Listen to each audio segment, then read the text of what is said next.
불과 몇 년 전만 하더라도 샤넬의 인기가 장난 아니었죠. 뭐 대기줄도 엄청나게 길어서 화제가 되게 되어 있고, 그 다음에 리셀가 자체만으로도 샤넬이 엄청나게 뛰었기 때문에 뭐 그 리셀 가격 자체만으로도 굉장히 화제가 됐었습니다. 자, 그런데 요즘에 샤넬뿐만 아니라 좀 명품 브랜드들의 인기가 예전 같지 않다는 얘기가 계속 나오고 있죠. 벌써 한 2년은 된 것 같아요.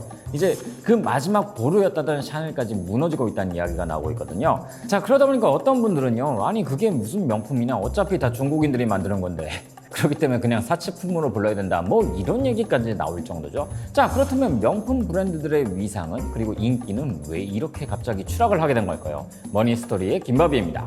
자, 샤넬의 실적이 무너졌다는 발표가 나오고 있습니다.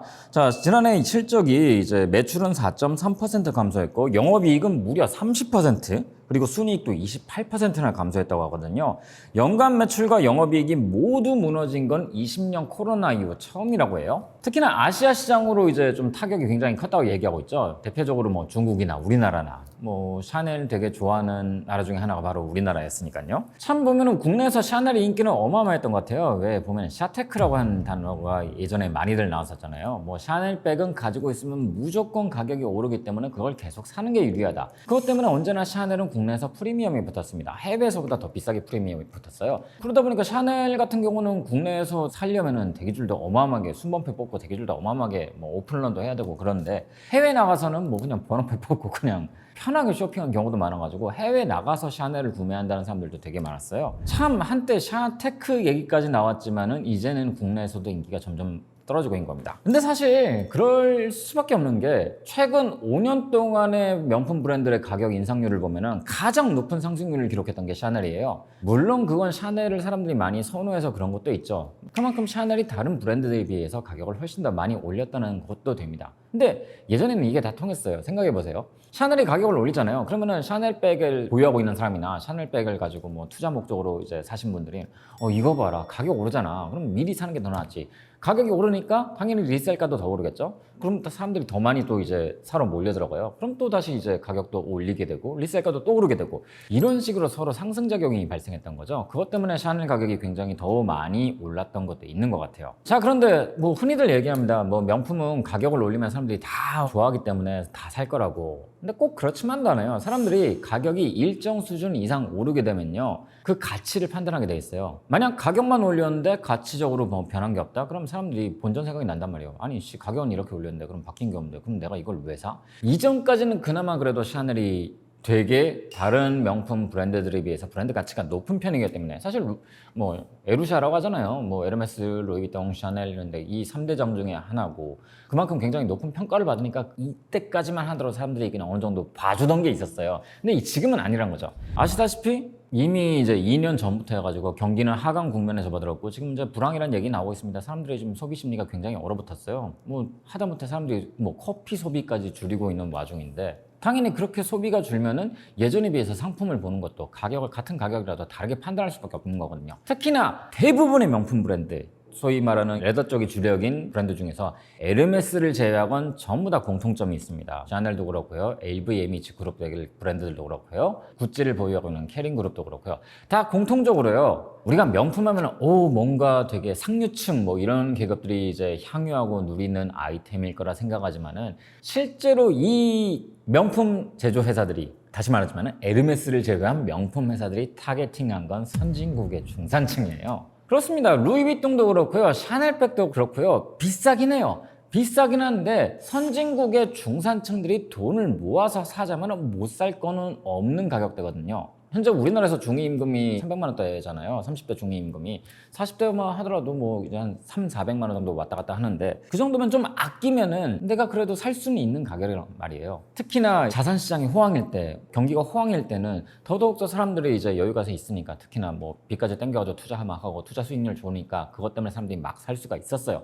어느 정도 좀 무리를 하면요. 근데 지금은 아니란 거죠. 예전에 비해서 금리도 많이 올랐죠. 그 다음에 뭐 투자 심리도 예전 같지 않죠. 그러다 보니까 사람들 자체가 지금 예전에 비해서 가처분 소득이 많이 줄어든 상황이에요. 심적인 여유가 없어요. 그러니까 다르게 판단한 거죠.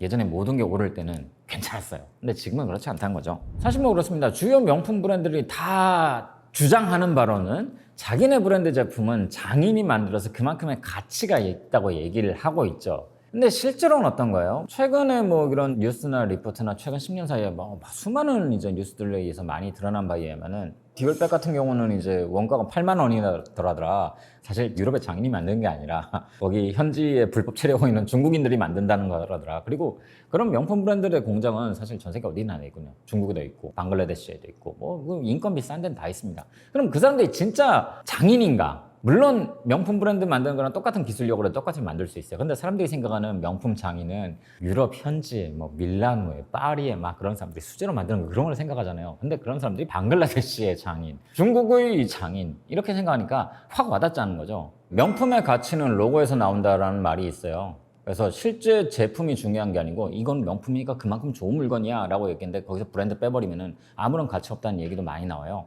실제로 보면 명품 브랜드 로고만 없는 슈퍼페이커 같은 경우는 보통 통상적으로 명품 가격의 10분의 1 정도예요. 왜 그렇게 붙였냐? 왜냐면 실제 제조 가격이 거의 제조 원가 생각하면 10분의 1로 생산하고도 이윤을 남길 수 있다는 거거든요. 그래서 최소한으로 붙인 게 그겁니다. 이거를 또 잘 보여주는 게 2013년에 샤넬이 창고를 한번 털린 적이 있어요. 그때 거기 안에 샤넬백 엄청 많았어요. 천 몇백만 원짜리 막 한 개당 천 몇백만 원짜리 백이 엄청나게 막 있었는데 실제로 털린 건요 백이 아니고요 3만 개의 명품 인증서, 제품 인증서예요. 이게 진품이라는 인증서. 그 말은 뭐냐? 백은 명품 이게 정품 인증서만큼의 가치도 없다는 거예요. 실제 가치는 정품 인증서 거기서 나온다는 거예요.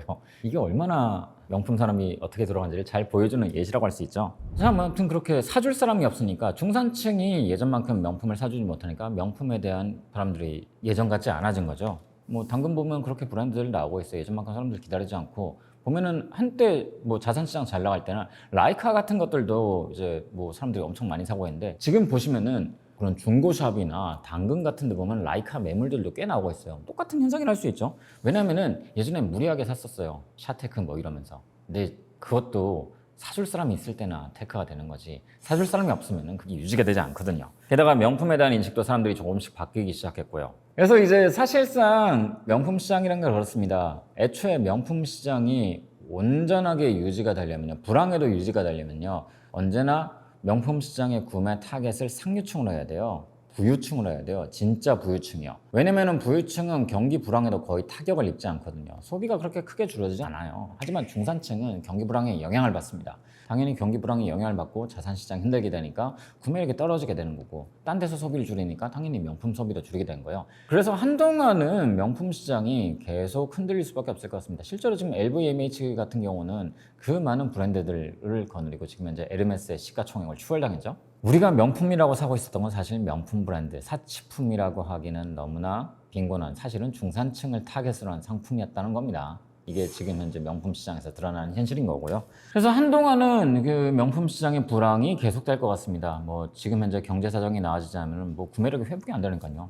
그리고 명품 브랜드들은 대부분 다 중국에 많이 의존을 하고 있습니다. 중국 소비자들 구매력이 많이 떨어져가지고 예전만큼 구매를 못한 상황이에요. 당연히 계속 주춤할 수밖에 없는 거죠. 뭐 어떤 분들은 지금이 기회라고 생각하시는 분들도 있을 거예요. 이때 많이 싸질 때 사둬야 나중에 비싸질 때 팔 수 있다. 뭐 그렇게 접근하실 수도 있습니다. 근데 참 이게 있는 것 같아요. 샤넬 같은 경우는 샤테크로 굉장히 큰 인기를 끌었는데 샤넬보다 확실히 리셀에서 프리미엄가가 훨씬 더 높게 매겨지는 게 에르메스거든요. 근데 에르메스와 샤넬의 차이가 뭐냐 하면요, 에르메스 구매자들은 대부분 다 에르메스 테크를 하지 않아요.